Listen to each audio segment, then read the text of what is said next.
ایک آئیڈیالوجی کے تحت آئین کی بالادستی کے لیے کھڑا ہے تو اس میں وزیر اعظم کا تو نہ کوئی دوش ہے نہ کابینہ کا کوئی اس میں رول ہے. تو یہ پارلیمان کا ادارہ. آج تو نوید قمر صاحب نے صبح کہا, انہوں نے کہا اگر کنٹیمپٹ میں آپ ہمیں اندر کر سکتے ہیں تو ہمارے پاس بھی پریولیج ایکٹ موجود ہے. یہ انہوں نے اسٹینڈنگ کمیٹی فائنانس کی میٹنگ میں میں بطور اسپیشل گیسٹ موجود تھا, تو انہوں نے کہا کہ پھر ہمارے پاس بھی آپشن موجود ہیں. تو پارلیمان کیا ہے جی پریولیج کمیٹی؟ آج انہوں نے یہ کہا کہ اگر کنٹیمپٹ کے تحت جوڈیشری کسی بھی پارلیمنٹ کے ممبر کو اندر کر سکتی ہے تو پریولیج ایکٹ کے تحت پارلیمان کے پاس بھی اختیارات موجود ہیں کہ جب اس کا استحقاق مجروح ہو تو وہ بھی نوٹس سرو کر سکتی ہے. استحقاق مجروح کرے کوئی جج. یہ نوید قمر صاحب نے آج اسٹینڈنگ کمیٹی فائنانس کی میٹنگ میں کہا.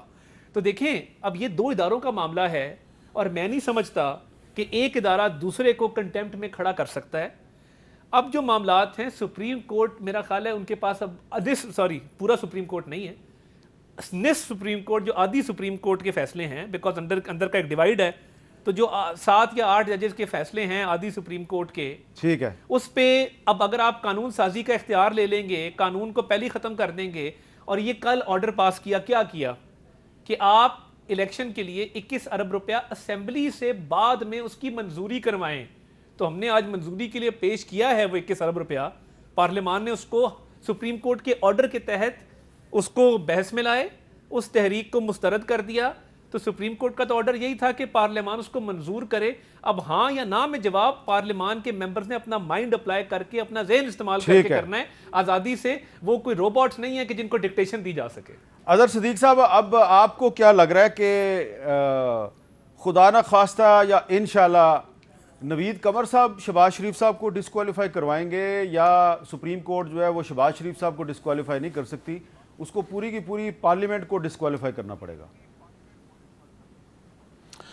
آپ کو پتہ ہے نا, نادان دوستوں کے ہوتے ہوئے عقل مند دشمنوں کی ضرورت نہیں ہے جی. آپ یہیں سے سمجھ آئیے گا. مجھے بڑا دکھ اور افسوس ہوتا ہے, یعنی ہمیں سمجھایا جا رہا ہے کہ پارلیمان کے فیصلوں کو بڑی توقیر دے رہی ہیں.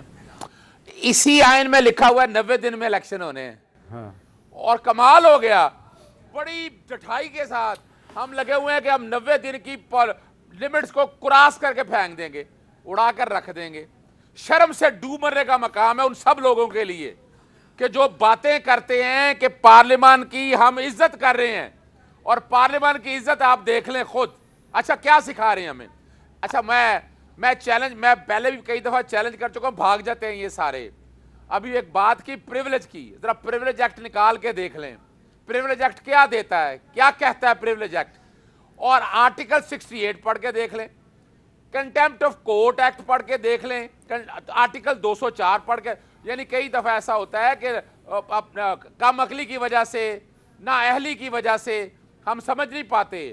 اور میں بار بار ایک ذکر کر چکا ہوں کہ ہمیں چاہیے کہ آئین پاکستان 1973 کو نا اردو میں, ہندی میں, فارسی میں, عربی میں, پشتو میں بالکل ان سب کو ٹرانسلیٹ کر کے نا پڑھایا جائے. یعنی پارلیمان ہمیں بتائے گی کہ قانون کی انٹرپریٹیشن کیسے ہونی ہے.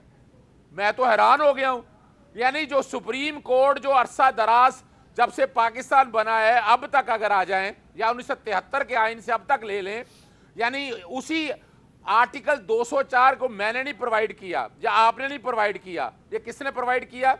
آپ کے آئین ساز نے, آئین سازوں نے 1973 میں. اور پھر آرٹیکل 189 دیا کہ سپریم کورٹ کے فیصلوں کا جو بھی ہوگا ہر ایک پہ پابند ہے.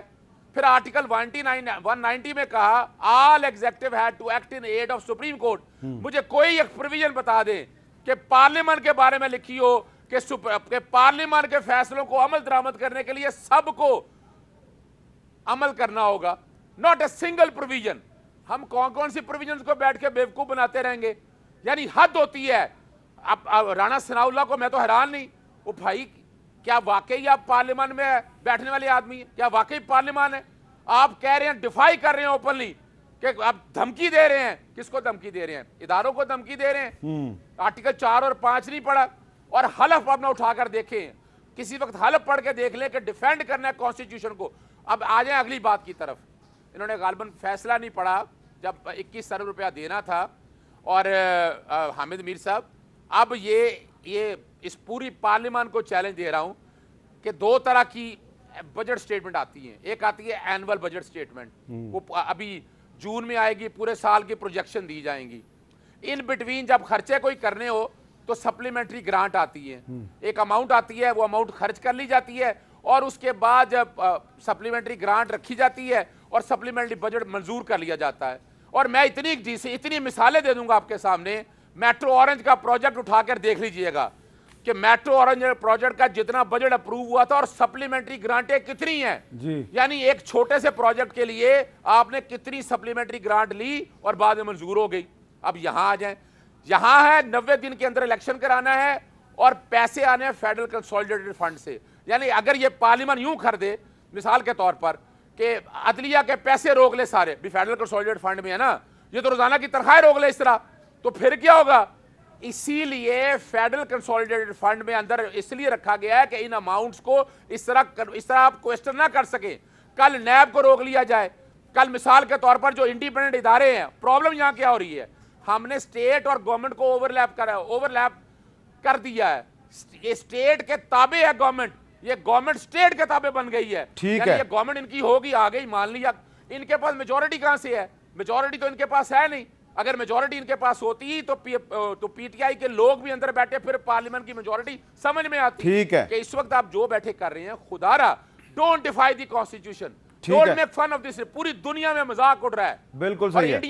انڈیا میں یو کے میں جہاں کہیں بھی دیکھ لیں آپ لے لیں کسی کو بھی, قانون دان کو جو قانون سمجھتے ہوں, وہ بتائیں گے کیا ہو رہا ہے. اچھا, جو تحریک آج جو تحریک پیش کی نا, آج جو تحریک قومی اسمبلی نے مسترد کیا ہے, اس تحریک کے بارے میں قومی اسمبلی کے ممبر مولانا عبدالاکبر چترالی صاحب سے بات کرتے ہیں. چترالی صاحب, جب تحریک پیش کی گئی تو آپ ہاؤس میں موجود تھے, تو آپ نے اس تحریک کی حمایت کی یا مخالفت کی؟ دیکھیں, اصل میں بات یہ ہے, بسم اللہ الرحمن الرحیم, جماعت اسلامی کا ایک موقف ہے, اور چونکہ میں قومی اسمبلی میں جماعت اسلامی پاکستان کا نمائندہ ہوں, اور میں اپنے بڑوں سے مشاورت کے بعد کوئی بھی قدم اٹھاتا ہوں, اور جو ہدایات مجھے مرکز سے ملتے ہیں ان ہدایات کے مطابق میں آگے قدم رکھتا ہوں. صورتحال اس وقت یہ ہے کہ جماعت اسلامی کا ایک سوچا سمجھا ایک پالیسی ہے, وہ یہ ہے کہ اس وقت اگر ہم پنجاب میں 14 مئی کو اور خیبر پختونخوا میں مئی کے آخری ہفتے میں الیکشن کرا لیں, تو کیا ان الیکشنوں سے سیاسی استحکام آئے گا؟ کیا ان الیکشنوں پر قوم کا اعتماد ہوگا؟ کیا قوم اس پر مطمئن ہوگی کہ جو الیکشن ہوئے ہیں وہ ٹھیک ہوئے ہیں؟ اور کیا اس میں جو کارکنان کے درمیان جو چپقلش اس وقت سیاسی مخالفت جو ہے وہ ذاتی مخالفت تک بات پہنچ گئی ہے, یہ کیا مزید اس کو تقویت ملے گی یا نہیں؟ ہمارے خیال میں پنجاب اور خیبر پختونخوا کے الیکشن سے یہ مسائل حل نہیں ہوں گے. اس کا واحد حل جماعت اسلامی کے نزدیک یہی ہے کہ ایک دن میں قومی اسمبلی کا بھی اور چاروں صوبوں کا بھی الیکشن ہونا چاہیے, اور اس سلسلے میں جماعت اسلامی نے کانسنسس پیدا کرنے کے لیے اور سیاسی استحکام پیدا کرنے کے لیے, قوم میں مزید نفرت کو ختم کرنے کے لیے انہوں نے سیاسی ڈائیلاگ کا آغاز کر دیا ہے. لیکن آج جو تحریک پیش ہوئی اس کی آپ نے حمایت کی یا مخالفت کی؟ نہیں, اس کی میں نے حمایت بھی نہیں کی, مخالفت بھی نہیں کی. اس کی وجہ میں بتاتا ہوں. وجہ یہ ہے کہ چیف جسٹس صاحب کو بھی چاہیے کہ اگر عمران خان نے بھی مطالبہ کر دیا کہ فل کورٹ ہونا چاہیے, اپوزیشن بھی, حکومت بھی مطالبہ کر رہی ہے کہ فل کورٹ ہونا چاہیے, اور جماعت اسلامی کا بھی مطالبہ ہے کہ فل کورٹ ہونا چاہیے.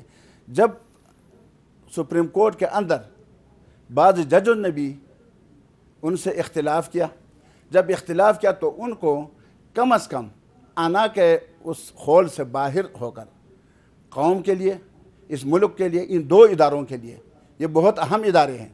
ایک ادارہ ہے مقننہ, اس سے قانون سازی کوئی نہیں چھین سکتا. دوسرا ہے عدلیہ, عدلیہ سے ان کے جو اختیارات ہیں وہ بھی کوئی نہیں چھین سکتا. وہ یہ ہے کہ قانون جب آتا ہے, بن جاتا ہے, تو اگر فل کورٹ از خود نوٹس میں یہ فیصلہ کر لے کہ یار یہ قرآن و سنت کے خلاف یا آئین پاکستان کے کسی دفعے کے خلاف یہ قانون بنا ہے, تب جا کے وہ اس کو ریجیکٹ بھی کر سکتے ہیں, مسترد بھی کر سکتے ہیں. لیکن قانون بنا ہی نہیں ہے, قومی اسمبلی سے پاس ہوا ہے, تو اس کو ریجیکٹ کر کے یہ مقننہ کی اختیارات کو وہ بھی محدود مولانا کر رہے ہیں۔ صاحب اب آپ کی گفتگو جن لوگوں نے سنی ہے، جو سن رہے ہیں اس وقت، ان کو کیا یہ تاثر نہیں ملے گا کہ جماعت اسلامی بظاہر تو حکومت اور پی ٹی آئی کے درمیان مذاکرات کے لیے کوشش کر رہی ہے، لیکن اس کا موقف جو ہے وہ حکومت کے موقف کے بہت قریب ہے، بلکہ بہت زیادہ قریب ہے؟ نہیں، قریب مریب ہم دونوں دیکھیں، ہم نے پی ڈی ایم کا حصہ ہیں الحمدللہ، پہلے دن سے عدم اعتماد میں بھی، ٹھیک ہے، اور اعتماد کے وارڈ میں بھی، اور اس کے بعد بھی آپ نے میرے تقریریں سنی ہیں، قوم نے بھی سنی ہیں، جو میں ان کے غلط کاموں کو بھی اسی انداز میں لیتا ہوں جس انداز میں پی ٹی آئی کے دور میں لے لیتا۔ اس میں کوئی شک نہیں ہے کہ ہم نہ پی ڈی ایم میں ہیں، نہ پی ٹی آئی کے حامی ہیں، نہ پی ڈی ایم، ہم صرف اس ملک کے حامی ہیں۔ ٹھیک ہے، ہم اس ملک کو تو مزید اس ملک کا استحکام آئین پاکستان کے استحکام میں نہیں؟ آئین پاکستان کے استحکام میں ہے، اور قومی اسمبلی کو مقننہ کی حیثیت سے مان کر اس میں ہے، اور عدلیہ کو یعنی بطور عدلیہ لینا یہ ہمارے لیے ہمارے ملک۔ اچھا، اب عطا اللہ تارڑ صاحب، آج سابق وزیر قانون پی ٹی آئی کے رہنما فواد چودھری صاحب ایک بات کہہ رہے ہیں، ذرا سنیں وہ کیا کہہ رہے ہیں۔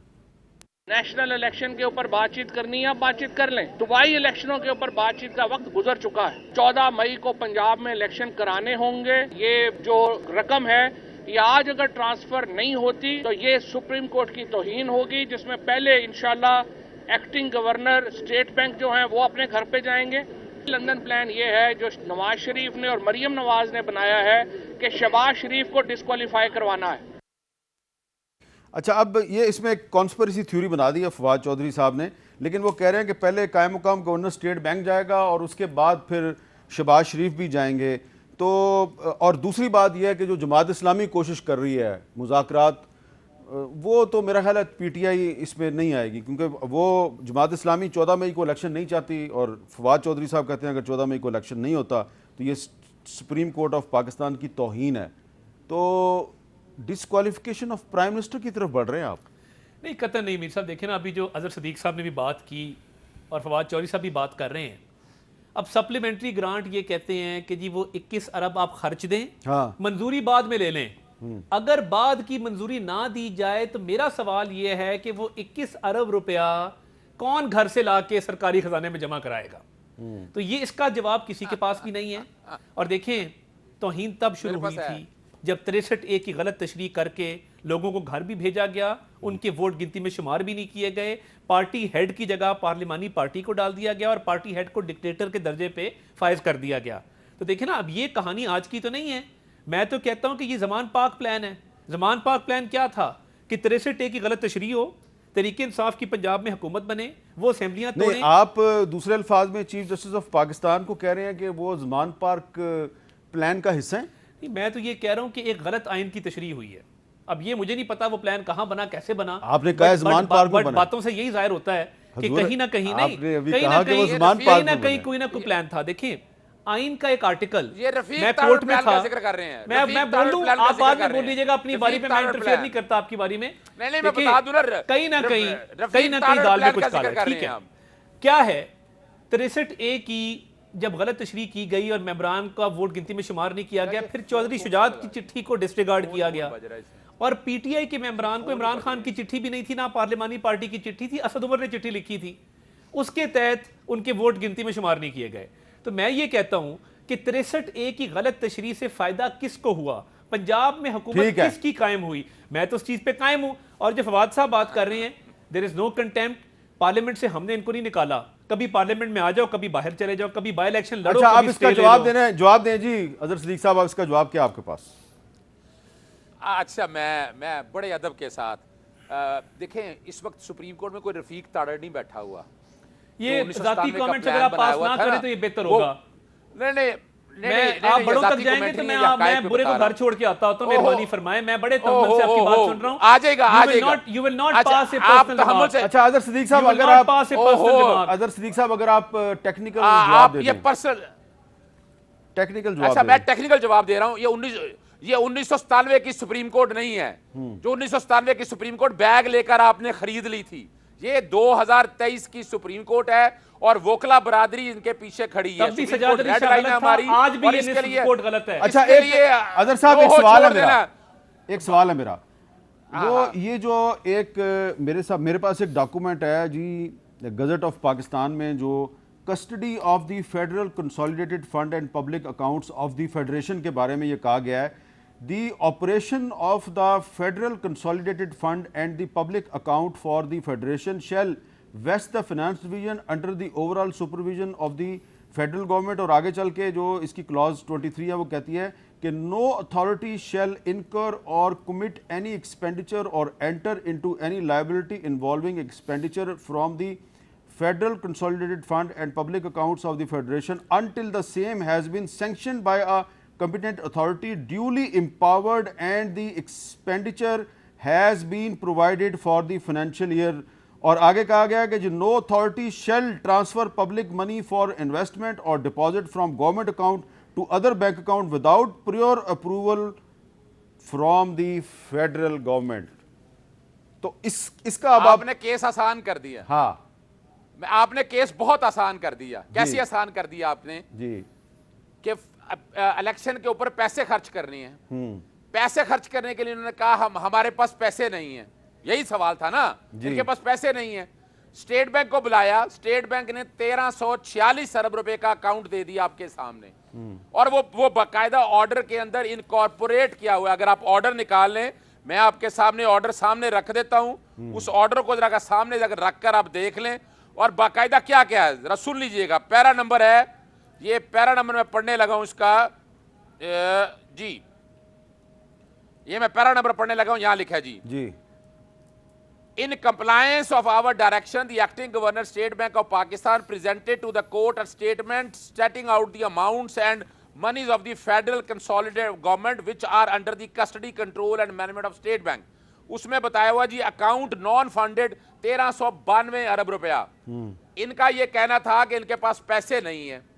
اسٹیٹ بینک نے آ کے سارا کچھ سامنے رکھ دیا تو ان کا کیس ہو گیا ختم. ان کا پکڑا گیا جھوٹ. اچھا, ان کا پکڑا گیا جھوٹ. اللہ سن لے, بات ختم کر لینے دیں مجھے, عطا تراڑ صاحب پریشان نہ ہو آپ. جی ان کا کیس یہ تھا کہ پیسے نہیں ہیں. پیسے 1392 ارب نکل آئے. اب مجھے یہ بتا دیں, یہ ہے امین, یہ ہے امانت دار فیڈرل گورنمنٹ کے پاس. یہ ان کا کوئی ذات کا جاگیر کا نہیں ہے, یا یہ گھر کا پیسہ نہیں ہے ان کا, یہ میرے اور آپ کے ٹیکسز کا پیسہ ہے جو ان کے پاس پڑا ہوا ہے امانت کے طور پر. اور یہ امانت کیا خرچ کر رہی ہے, یعنی انہوں نے خرچ کرنی ہے الیکشن کرانے کے لیے. یہ کوئی سپریم کورٹ نے اپنے لیے پیسے نہیں مانگا ہے, یہ الیکشن کمیشن نے پیسے مانگے ہیں. الیکشن کمیشن نے پیسے مانگے ہیں اور یہ امانت ہے ان کی. آرٹیکل 4 اور 5 کی والے. اب اگلا سٹیپ کیا ہے, اب گورنر اسٹیٹ بینک نے کسٹوڈین تھا پیسوں کا, انہوں نے پیسے علیحدہ رکھ دیے, فیڈرل گورنمنٹ کے پاس بھیج دیے. اب فیڈرل گورنمنٹ, اب سن لیجیے گا اگلی بات میری, فیڈرل گورنمنٹ اگر انکار کر رہی ہے کہ یہ پیسہ ہم نے الیکشن کے نہیں دینا, تو یہ 4 اور 5 کی وائلیشن, اور یہ گورنمنٹ پوری گھر جائے گی. میرے لفظ کوٹ ان کوٹ یاد رکھ لیجیے گا, پوری گورنمنٹ گھر جائے گی. گورنمنٹ اگر انکار کرے گی, جی سن لیں, اب سن لینا اب ہمت کر کے سنیے گا بات. آرٹیکل 4 اور 5 کی وائلیشن ہے, یعنی وہ پیسہ جو امانت ہے الیکشن کرانے کے لیے, وہ کہہ رہے ہیں ہم نہیں دیں گے. اس کا مطلب کیا ہے, انہوں نے آئین توڑا, انہوں نے حلف توڑا, آرٹیکل 4 توڑا, آرٹیکل 204 بھی توڑا. ایکٹنگ گورنر بھی ڈیفینیٹلی ایکٹنگ گورنر بھی گھر جائیں گے اس کے اندر, اور الٹیمیٹلی فیڈرل گورنمنٹ کو ہیڈ کر رہے ہیں 90 اور 91 کے تحت وزیر اعظم اور اس کی کابینہ. وزیر اعظم بھی گھر, مجھے کوئی اعتراض نہیں ہے, میں تو بات بڑی سیدھی کر رہا ہوں. اس بات کا جواز دے دیں کہ الیکشن کرانے ہیں, پیسا کس نے دینا ہے. بالکل ٹھیک ہے. یہ کیا گھر سے دینا ہے, کیا یہ پیسہ گھر سے لے کے اچھا, اس پہ ایک بات جواب دے دوں. ایسی آج ہماری وہ وقفے کے بعد دوبارہ آ رہا ہوں جی آپ کے پاس, وقفے کے بعد دوبارہ ملتے ہیں.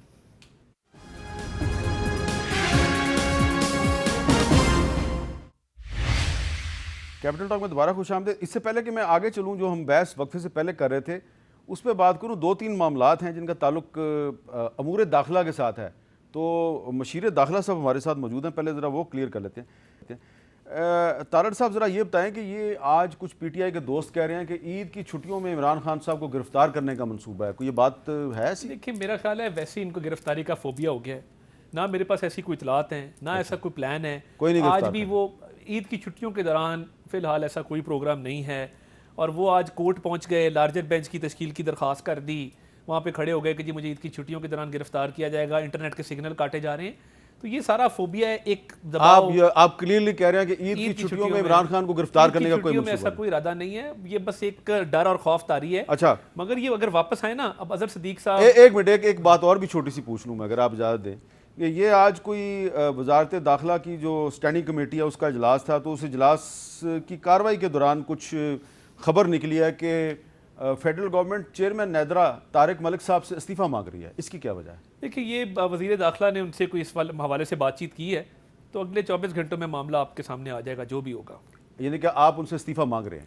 اس طرح کی بات چل رہی ہے، پر اس کی تصدیق وزیر داخلہ خود کر سکیں گے. نہیں، وزیر داخلہ صاحب نے تو ان کو خود کال کر کے کہا کہ بھائی استعفیٰ دو. میرے تک یہ بات پہنچی ہے، مگر وزیر داخلہ اس کی تصدیق کر سکیں گے. وجہ کیا ہے؟ چیئرمین نادرا جو ہے وہ اچھا بھلا کام کر رہے ہیں، بہتر وزیر داخلہ بتا سکیں گے، وہ اس میٹر کو دیکھ رہے تھے. اچھا، تو چترالی صاحب آپ سوری ایک سیکنڈ، اظہر صدیق صاحب کی طرف میں ایک بات، کیونکہ یہ سینسٹیو کیس تھا سپریم کورٹ کا، یہ اس میں انگیج نہیں ہوتے. چارج ایکسپینڈیچر نہیں ہے. آئین کا آرٹیکل 82, 2 اور 84 کہتا ہے کہ جو بھی سپلیمنٹری گرانٹ ہوگی وہ اس کی آتھرائزیشن دینی ہے قومی اسمبلی نے، اور وہ قومی اسمبلی ہی مجاز اتھارٹی ہے، وہ باقی کوئی نہیں دے سکتا. اگر یہ آئین پڑھ لیتے تو بہتر ہوتا. دوسرا، آج انگزائٹی زیادہ اس لیے ہے کہ پاکستان کی تمام نمائندہ باروں نے وہ جو ایک بزرگوں کی گول میز کانفرنس ہوئی تھی جن کو سینٹ کے ٹکٹوں کی لالچ دی گئی ہے، اس کا جواب دیا ہے جس میں انہوں نے مذمت کی اور کل یوم سیاہ منانے کا اعلان کیا. تمام نمائندہ باروں نے، 4-5 بار کاؤنسلز انکلوڈنگ پاکستان بار کاؤنسل، ہائی کورٹ کی تمام بار کاؤنسلز ایکسکلوڈنگ لاہور، انہوں نے کہا ہے کہ یہ جو قانون excluding Lahore high court bar, باقی تمام بار جو ایسوسیشنز ہیں ہائی کورٹ کی، تمام بار کاؤنسل جو ایپیکس باڈیز ہیں، وہ انہوں نے آج کھلا اعلان کر دیا کہ کل یوم سیاہ ہے، یہ قانون ابھی قانون بنا نہیں ہے، آپ نے اس کو کیوں یہاں پہ ہٹا دیا.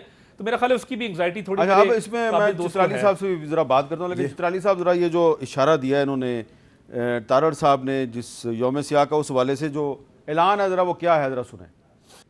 پورے پاکستان کی لائٹس کمیونٹی اکٹھی ہوئی، کل 18 تاریخ کو یوم سیاہ منا رہے ہیں. 8 معزز جج صاحبان نے ریسٹیننگ آرڈر پاس کیا، ان میں 6 معزز جج صاحبان وہ ہیں جن کو پاکستان بار کونسل نے جوڈیشل کمیشن کے اجلاس میں جن کی شمولیت پہ اعتراض کیا کہ سینیورٹی پرنسپل کو اگنور کر کے ان کو سپریم کورٹ میں لایا جا رہا ہے. آج یہ ثابت ہوا کہ صرف اس وجہ سے ایک پیکج کے تحت ان کو لایا جاتا ہے. ہم اس کو بھی کنڈیم کرتے ہیں.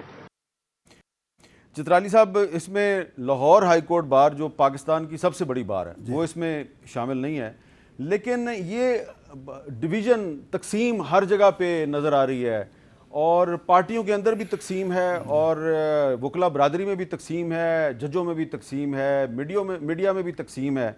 تقسیم در تقسیم در تقسیم کا جو عمل ہے، اس کا نتیجہ کیا نکلے گا؟ دیکھیں، جب تک یہ نعرہ رہے گا کہ میرا جج زندہ باد، تیرا جج مردہ باد، اور یہ ہوتا رہا ہے.